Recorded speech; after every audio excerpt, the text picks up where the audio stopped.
Élu député libéral de Montréal-Sainte-Anne en 70, George Springate est un député au parcours inusité.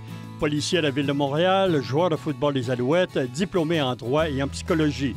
George Springate s'est distingué comme un ardent défenseur des droits des anglophones et par son aide à la jeunesse. Bienvenue à Mémoire de député.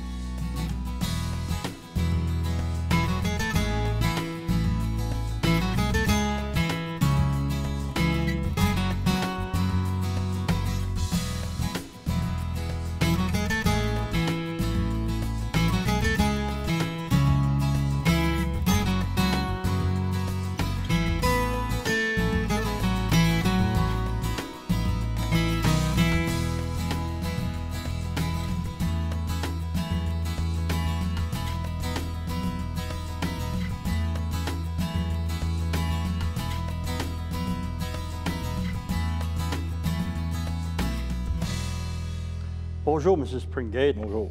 Si on revient au Parti libéral, il y a eu la succession de M. Bourassa, le Congrès à la direction, qui opposait M. Claude Ryan à M.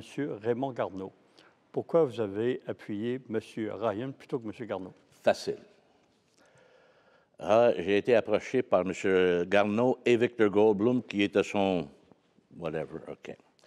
Puis on m'invite à un café au parlementaire. Et là, il m'explique, puis j'ai dit non, catégoriquement, drette là. Garneau dit, pourquoi?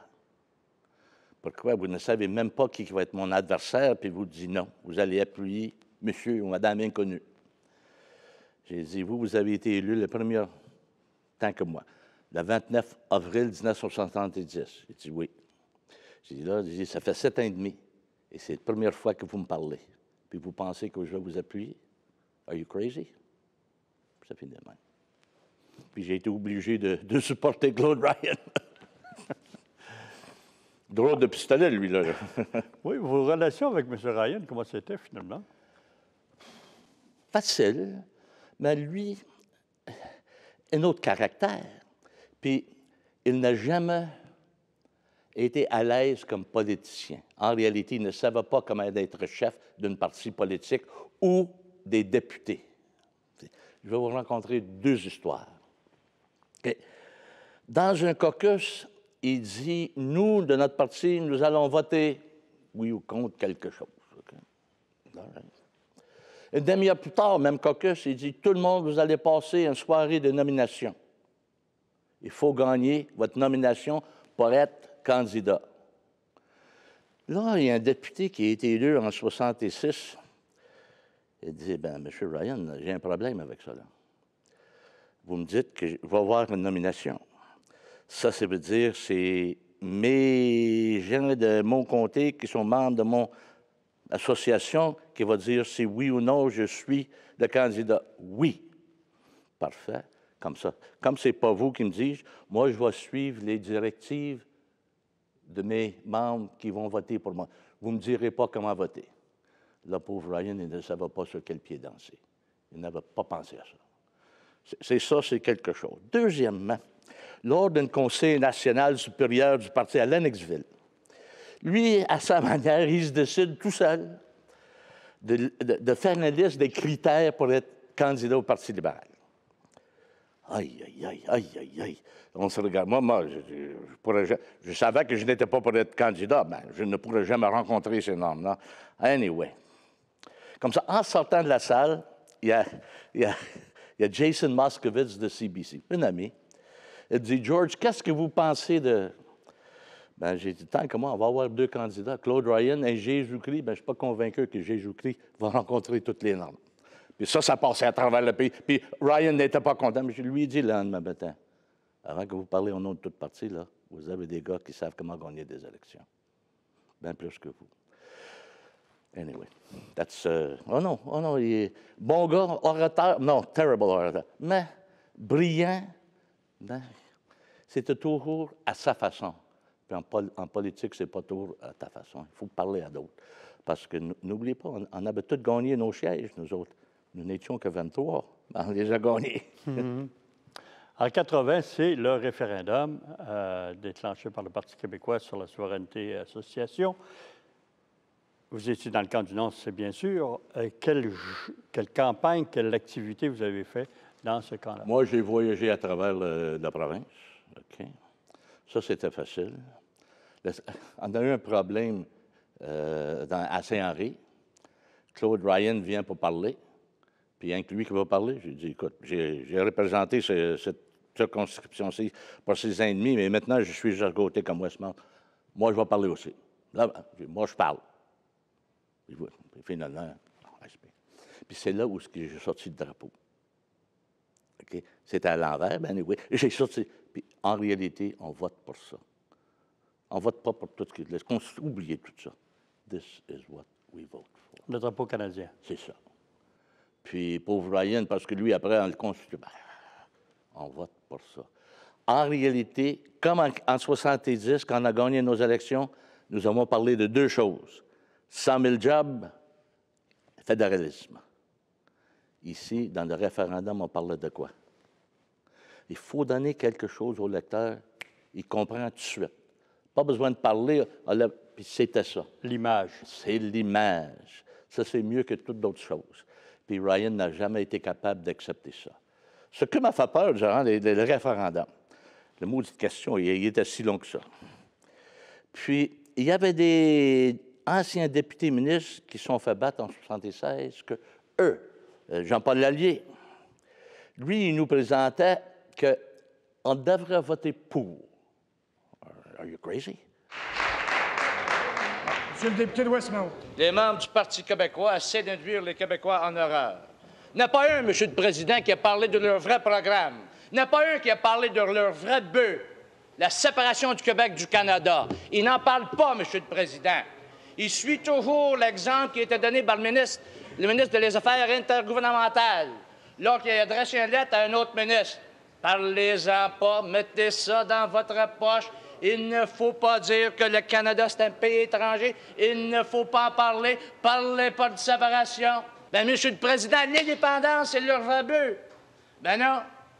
Ben non. Ils amènent ça d'une façon frauduleuse, Monsieur le Président. Ben, il y a 2 ans, il disait quoi?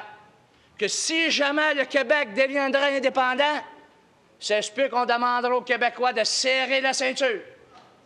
C'est ça qu'ils ont dit.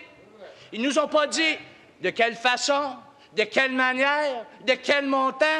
Si c'était pour être une petite ceinture de même, ou s'ils étaient pour nous étouffer économiquement. Ils nous ont pas parlé de ça. Et maintenant, qu'est-ce qu'ils disent? Il y a un référendum dans 3 ans, dans 3 semaines.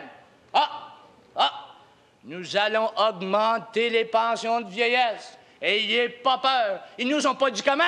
On va les augmenter. Point, c'est tout. That's it. Vous ne pouvez même pas diriger une province. Comment voulez-vous diriger un pays, vous autres? Voyons. On devrait voter pour, et après ça, on pourrait gagner des élections. Là, il y a sorti. Nous sommes contre. C'est aussi simple que ça. Nous ne pouvons pas, comme parti, appuyer un parti séparatiste qui veut détruire le Canada. Puis lui n'a jamais été capable d'accepter ça. Ben, heureusement, Ryan et d'autres... Est-ce que vous étiez bien reçu partout où vous alliez? Oui. Wow. Il y avait bien des soirs que j'étais le seul fédéraliste dans la salle. J'ai une autre voix. Je peux parler assez fort, moi aussi, mais c'était assez respectueux. Quand pour avoir une soirée qui est mémorable, puis les gens viennent... Il faut avoir 2 camps. Et certains soirs, quand j'étais dans le camp de l'ennemi, si vous voulez, OK? L'orateur du Parti québécois, il parlait, il me dirait, il me donne un clin d'œil, puis il continuait. Puis là, ça fait partie du jeu, ça. Mais quand je me suis levé, les gens, au moins, m'ont écouté. Puis, comme je vous dis, je n'attaque jamais l'individu, c'était tout. Mais, dans une de mes salles préférées, on va dire, c'est l'inverse qui se passe. Puis, ça, c'est du jeu de politique, puis il faut l'accepter comme que c'est. Et moi, j'ai accepté d'aller dans les endroits où je savais que j'étais pour être mangé tout rond, puis eux aussi, ils ont fait l'inverse. Puis, c'est ça qui fait les attachements, si vous voulez. C'est ça. C'est le professionnalisme d'être député. Parce que des fois, vous allez en manger. Puis, on a gagné celle-là assez facilement à cause de notre premier ministre du Canada. Okay? Ça, c'est une chose. Lui, il a donné 3 discours, puis c'est ça qui a changé. Les Yvettes, Lise Payette a fait une erreur monumentale, puis elle puis le Parti québécois, ils ont payé cher pour ce qu'elle a fait. Puis ça nous a aidé énormément. Imaginez-vous, au Forum de Montréal, vous avez 17 000 femmes qui sont fières d'être des Yvettes. C'est fort, ça. Il faut aller chercher du monde pour ça, là. Wow! Puis, ils l'ont fait. Quelque chose... Anyway, j'arrête. Okay. Est-ce que vous étiez satisfait du résultat, en fait, de la marge entre le oui et le non en 80? 60 à 40, comme marge, c'est parfait. J'aurais aimé 65 à 35, mais on l'a gagné. Puis on l'a gagné facilement, puis on savait la veille qu'on était pour le gagner. Dans votre esprit, le débat constitutionnel était fini, là, on n'en parlait plus, mais ça n'a pas été le cas dans la réalité parce que ça a continué. Ça ne faisait pas votre affaire, vous auriez aimé qu'on parle d'autre chose. Demandez à des gens de mon comté, soit Westmount ou Saint-Anne, demandez-leur de faire une liste des priorités. Puis je vous garantis, la Constitution, c'est le numéro 300. Okay? Des débats de Constitution, ça fait, pour quelques députés, quelques ministres, quelques premiers ministres, ça fait toute l'affaire c'est supposément intellectuels qui enseignent ça. Mais en réalité, est-ce que ça change grand-chose? Je vais vous donner un exemple. Le Québec n'a jamais signé le fameux accord le 17 avril 1982. Bien, ça s'applique ici. Ça s'applique ici, dans la province du Québec. Et demandez à des gens qui ont été accusés faussement par des policiers pour une infraction, puis il va vous parler de cette charte, il va vous parler de l'article 10B, dont les policiers, il faut leur donner des... ça change énormément. L'article 11 qui parle de tous les droits que les gens ont. De l'article 15 dont on parle de vous ne pouvez pas faire de la discrimination. Ça, c'est quelque chose. Le Québec, sous Jérôme Choquette, nous avons sorti notre propre charte. Je pense que c'est à le début de 1976. Mais quelque chose qui n'était pas à l'intérieur de l'article 10 de notre charte, la Charte du Québec, c'est que vous ne pouviez pas faire la discrimination contre la vie sexuelle d'une personne. Jérôme Choquette et moi, puis je faisais partie de la commission de la justice à l'époque, on voulait que ce soit à l'intérieur. Ben, les autres membres libéraux de la commission n'ont pas voulu et notre caucus n'a pas. Comme ça, Jérôme et moi, nous l'avons perdu. Le Parti québécois prend le pouvoir et un mois après, eux, ils présentent une motion à l'Assemblée nationale et ça a été adopté, comme ça aurait dû être fait par nous. Okay. Mais, fédéral, ce n'est pas dans la charte. Vous ne verrez que vous ne pourriez pas faire de discrimination à cause de la vie sexuelle de quelqu'un. C'était le Cour suprême qui était obligé, puis ce n'est pas dans la charte, mais c'est dans la jurisprudence. Nous, les Québécois, nous avons été à l'avant le gouvernement fédéral. Et Pierre Trudeau n'a pas été capable de convaincre la majorité en Chambre pour que ça se passe. Difficile, ça. Lorsque vous avez siégé dans les derniers mois, vous en êtes pris finalement à la pension des députés qui, d'après vous, est discriminatoire parce qu'à l'époque, elle était plus avantageuse pour les couples mariés que pour les célibataires, les députés qui prenaient leur retraite. Est-ce que ce n'est pas le cas aujourd'hui? Je ne sais pas. Peut-être que je devrais faire quelques recherches pour voir si je peux rattraper tout l'argent. Qu'est-ce que c'est arrivé, c'est ceci. Un député, à l'époque, il fallait être élu 2 fois, et après 8 ans, vous aviez 75 % de votre salaire. Moi, j'ai fait 11 ans, pour faire vos propres calculs. Mais un député marié payait 2 % de plus, payait 10 %, Tandis que moi, célibataire, je ne pouvais pas payer 10 il fallait que je paye 8 Comme ça, moi, je décide que c'est pas juste. Puis j'ai été voir notre leader avant Claude Ryan du Gaspé. Gérard Delévesque. Gérard Delévesque. Puis je lui mentionnais pas ça. Les gens veulent pas en parler des pensions des deux. Je lui dis, ça me touche, ça. Parce que vous étiez célibataire, vous. Puis je lui ai dit, ce que vous ne comprenez pas, c'est ceci. Moi, je ne veux pas être marié pendant que je suis un député. Je n'ai pas voulu être marié tant que je travaillais à plein temps, puis j'allais à l'école plein temps. C'était une catastrophe, ça. Puis j'ai vu trop de députés mariés. Moi, je vais me marier après. Bien, les pensions, c'est pour après, pas durant que vous êtes député. Puis lui, il dit, non, mais non. J'ai écrit une lettre de je ne sais pas qui, puis la réponse est non. Bien, je vais écrire une autre lettre. Parce que c'est beaucoup. C'est à peu près 15 000 par année, là, pour moi.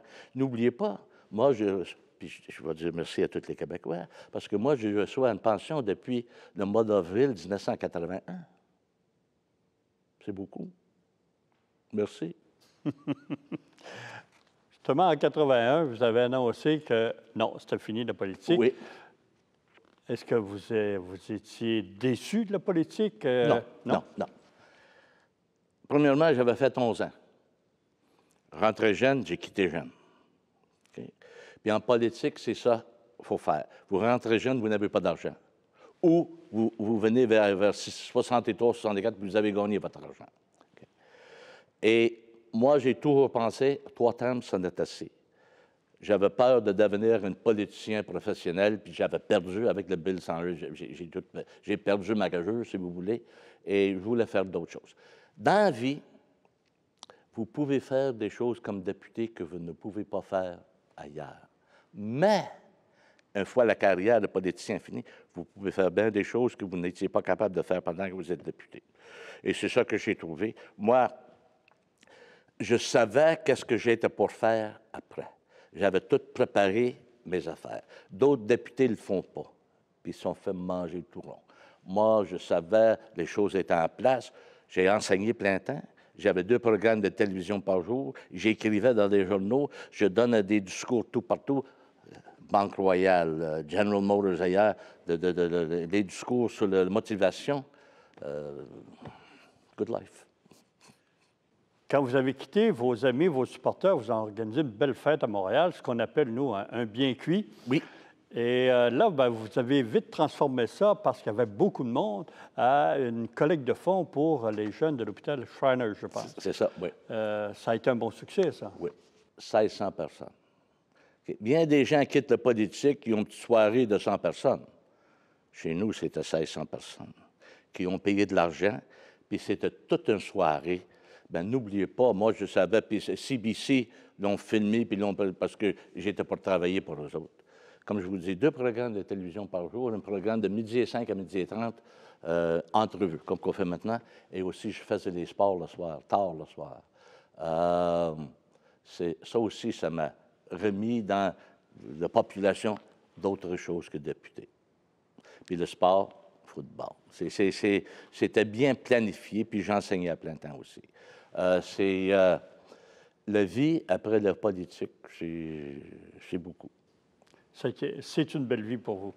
Moi, la meilleure vie qu'un homme peut avoir. Un fait cocasse qui s'est produit à l'Assemblée nationale, et je pense que c'est un cas unique. Vous avez siégé pendant 11 ans. Vous avez toujours occupé le même bureau que vous étiez au pouvoir ou dans l'opposition. Est-ce qu'il y avait une raison à ça? C'est pas parce qu'il m'aimait, pas vrai. Mais n'oubliez pas, moi, j'ai un bague ici de la Coupe Grey. Et à l'époque, au lieu d'applaudir, nous autres, on faisait ça sur le banc. Même moi, j'ai toujours fait ça. Mais ça, à un moment donné, le pupitre est poqué, si on peut dire ce mot-là, tout partout, parce que moi, il fallait que je trouve un autre trou, là puis... J'ai eu un regret. Quand j'ai quitté l'Assemblée nationale, j'aurais dû acheter cette chaise-là. Puis je n'ai pas pensé, parce qu'ils l'ont refait, puis ça, c'est une horreur dans ma vie que j'ai faite. Est-ce que vous aimiez les exigences de l'Assemblée nationale, l'assiduité, la ligne de parti, ce qu'on appelle là, la présence en commission parlementaire ou en chambre? Mes deux premiers thèmes, en réalité, en avaient des majorités, puis je n'étais pas ici. OK. Troisième thème, il fallait, avec 23 personnes, députés, il fallait que je sois ici. OK. Puis on avait plus de commissions aussi. Mais en réalité, excepté les lignes du parti, la seule chose, moi, c'était toujours la langue. Puis, à un seul moment donné, il me laisse faire. OK. Ça, c'est des... Vous pourriez me poser des questions. Pourquoi avez-vous voté? Je n'avais aucune idée. Pas... Le parti votait, puis moi, j'ai voté pour. Puis je ne me souviendrai même pas de c'était sur quoi. OK. Mais n'oubliez pas, moi, je savais que je m'en allais. OK. Aucune intention de revenir, puis je n'aurais jamais accepté de revenir. C'était temps de dire mes adieux et aller ailleurs. En 81, dans les mois qui ont suivi votre départ, quel bilan vous avez fait de vos 11 années de député? J'ai aimé d'avoir passé ces 11 ans-là dans ma jeunesse, à la trentaine. Moi, j'appelle ça dans ma jeunesse, à l'âge que j'ai maintenant. Ça, c'est une chose. J'ai passé à l'Assemblée nationale dans une décennie que la langue était toute l'instruction. Quand j'ai grandi dans la province du Québec, de tout ce qu'on parlait, c'était de la religion. Aujourd'hui, ce n'est que de la langue. Ça a complètement changé. Okay? Ben moi, j'étais là. J'ai vécu des expériences que vous ne pouvez pas revivre. Et ça me frappe énormément de ce que j'ai fait, ce que j'ai gagné, des batailles que j'ai perdues, parce que n'oubliez pas, vous en gagnez puis vous en perdez. Ça, et puis, autre chose, dans moi-même, OK? Quand je me regarde dans le miroir, j'ai payé des prix et j'étais prêt à accepter de payer ce prix-là. Et c'est ça qui a marqué ma vie. Et pour les choses que j'ai faites, je me pense que je suis plus un homme que j'étais si je n'aurais pas eu cette opportunité-là. Et moi, je me suis bien dans ma peau. Vous étiez un adversaire acharné du gouvernement Lévesque, mais curieusement, vous aviez une très bonne relation avec M. Lévesque lui-même. Comme Robert Bourassa. Okay. Quand j'étais dans l'opposition, à l'opposition, on avait des commissions. Quand je voulais voir une ministre qui est en charge de cette commission-là, c'était facile. Mais les autres ministres, bon, comme ça, moi, quand je voulais voir quelque chose, je parlais, durant une des sessions, à des gens qui entourent le premier ministre, j'aimerais voir le premier ministre pour lui parler de quelque chose. Okay. Comme ça, le lendemain, c'est vendredi au jeudi prochain, après la période des questions. Comme ça, je rencontrais M. Lévesque. Quand M. Lévesque et moi parlaient on parlait en français. Ensemble, on parlait en anglais. I called him René. Puis George. C'était comme ça. On s'entendait très bien. Puis ça durait 3 minutes, 4 minutes. René, this is what I need. Dans mon comté, j'ai besoin de 6 000 $, or whatever it is. Pas de problème, George. Je lui donnais la lettre qui était déjà préparée pour son ministre. No problem, George. Puis j'ai fait ça 1, 2 fois par année. Puis on se donnait un clin d'œil, puis that's it. Je m'entendais très bien avec lui. Ouais. Tout un homme, ça. Tout un homme. Un homme simple. Puis pas toujours penser de la politique. Robert, il ne pensait que de politique 24 heures, 7 jours par semaine. René Lévesque, il n'était pas comme ça. Et moi, je ne suis pas convaincu que René Lévesque voulait avoir cette Bill 101 comme ça. Bien, il n'avait pas de choix. Il fallait qu'il accepte. Après la politique, est-ce que vous avez continué à vous occuper de vos concitoyens dans des œuvres communautaires, les levées de fonds pour les jeunes? Okay. La Société pour les handicapés du Québec, j'ai ramassé beaucoup d'argent pour eux autres. Jeunesse au soleil, à Montréal, qui est répandu. Autrement dit, ça, c'est des 2 charités que j'ai aidées énormément. J'ai fait beaucoup aussi pour les aînés. Ça, dans les différentes auberges, ils voulaient ci, ils voulaient ça. Ma femme et moi, on donne encore les bourses d'études. Je suis très chanceux. Je me suis marié 3 ans après la politique, à une femme qui est 13 ans plus jeune que moi. Une femme très bien instruite, MBA, PhD, puis elle travaille encore, puis elle veut travailler encore. Ben, je suis très chanceux. Elle a changé ma vie complètement. J'étais bien comme célibataire, je suis mieux marié. Puis, c'est comme ça la vie. Mais nous continuons à donner des bourses d'études. Et ça c'est quelque chose que nous allons continuer à faire. Les chroniques, les présences à la radio, à la télévision, en faites-vous encore? J'en ai fait quand j'ai quitté le politique. Et j'ai arrêté. Je suis devenu juge, puis j'ai arrêté. Justement, vous parlez de juge, c'est juge à la citoyenneté, c'est Ouais, ça? moi j'ai été nommé en quoi, 18, je pense 1918. Et là, je suis le juge principal de la Cour de la citoyenneté à travers le Canada. Et c'est différent. Nous ne sommes que 36 à travers le pays. Ben, moi, j'ai été nommé par les Rouges, par Jean Chrétien des débuts, et c'est le gouvernement conservateur qui m'a nommé juge principal, que c'est tout un honneur. Avez-vous d'autres projets? J'ai déjà dit non à 2. Est-ce qu'on me demandait si je veux retourner enseigner, puis je ne pense pas. Mais comme je me connais, je ne pense pas que je vais être chômeur pour longtemps. Je n'ai rien en vue et je ne veux pas travailler où ce que je voyage, parce que là, je voyage à travers le pays. Puis notre pays est vaste. Il est beau, bien il est vaste. Et je ne veux pas faire ça avec 36 personnes. C'est pas ça que je veux faire. Mais j'ai quelques atouts. J'ai beaucoup d'énergie. J'ai ma santé. J'ai l'habilité de parler. Je peux convaincre des gens. Et nous verrons. On va le suite. Au cours de votre vie active, dans vos carrières, vous avez reçu plusieurs décorations. Lesquelles vous ont l'effet dont vous vous souvenez le mieux? L'Ordre du Canada.